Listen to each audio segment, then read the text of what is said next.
覚悟してろよ。行くぜ。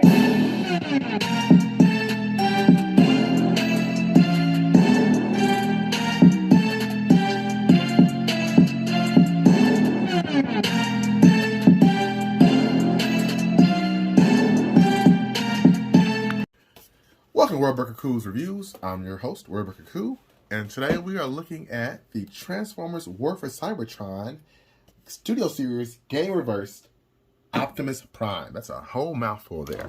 So here's what the packaging looks like. There he is. Pretty cool little logo there. And yeah, this is what we get. So he is in his alt mode, of course. And I have both games. I love these games back in the day. There's the first one. And here is the second one, which I think was actually the better game because it brought the Dinobots in. Multiplayer was awesome in this game back in the day. It was nothing else like transforming a swoop or something like that and flying away and attacking somebody, then dive bombing them. But regardless, this is now the action figure. So we'll look at the accessories later on because you have a nice big axe and a gun arm. This is my least favorite mode. It's not bad, but it's not good. It's there's only one thing wrong with it. Two. This panel for me does not want to tab in correctly. This one here is fine. This one is not. Rolls fine. As Mgo says, rolling things should. I like the exhaust pipes, but I wish they had a hole so you can plug stuff in there.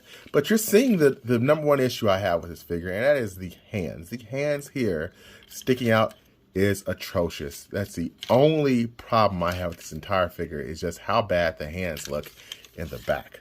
There's had to be something else they could have done there, because it just looks terrible. I mean, almost all angles it looks fine, but boy, as soon as you turn around, what is that? Right? It's terrible. So I do like this.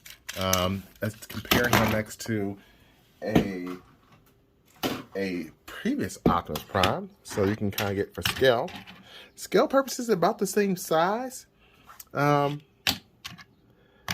They're about the same weight too. I can't really say one's weighs more than the other, but clearly this one, in my mind, looks better, especially considering most of his angles look way better than the other guys. It's not really a bad angle for this guy or for his Siege variant.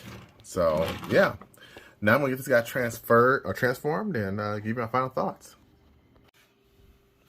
Alright, here we go. Back with Optimus Prime from Studio Series. And now I'm going to talk about this guy in his robot mode. So, the transformation is not really super complicated. It's actually mildly fun. Mildly. The back does a whole bunch of stuff, and so does the leg. So just like every Transformer that is named, which is one. Articulation wise, he's got nice range. No butterfly joints or anything like that. I hope I transformed him back correctly. It feels like I did, but you never know. His joints are pretty stiff. He's got a couple of things that I really like. One is that if you played the game, you know their arms transform and become the weapons. So his arm comes off, or hand, and you can store it on his buttocks. You know, look how nice that is. You can put it right on his ass, and he has an ass hand. If I get it in there the right spot, there we go. Look at that. Look at that. That looks good. Mine does not look good, but from the front, excuse me, it looks fine. And then afterwards, you can do this with that hand. So I'll probably just always have this gun as default, because that's, he's always kind of, leading the charge and looking up and around and saying, "Bumblebee, go this way," and shooting shit. So I like that. I think it's a good little addition. So I do like this weapon. Let's give a little more of a close-up look at it. It's decent. It's not ground-breaking. Does it have any effects parts that actually plug in? To be honest, I don't know, even though I asked the question. Let's just try it out together. And when I say together, it's still me by myself doing this. And yeah, as our friend Mgo says, it's got some bloosh. So that's nice.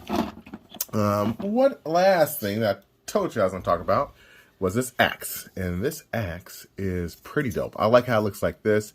I wish this was a little bit darker here, or a little bit more fading going on.